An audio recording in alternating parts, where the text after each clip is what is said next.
ब्रह्मांड हे एक रहस्य आहे ज्याने नेहमीच मानवी मनामध्ये कुतूहल निर्माण केले आहे. जसे की ब्रह्मांड कसे निर्माण झाले आणि त्याच्या निर्मितीला कोण जबाबदार आहे. विश्व कसे निर्माण झाले हे सांगण्यासाठी हिंदू धर्मात अनेक सिद्धांत आहेत. यांपैकी काहींबद्दल आपण जाणून घेऊ.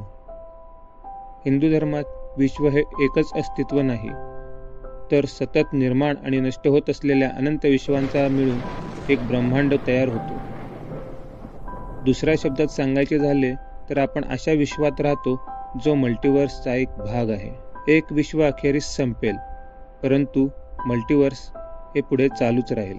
असे म्हणतात की भगवान विष्णू हे त्यांचे प्रतीक आहे.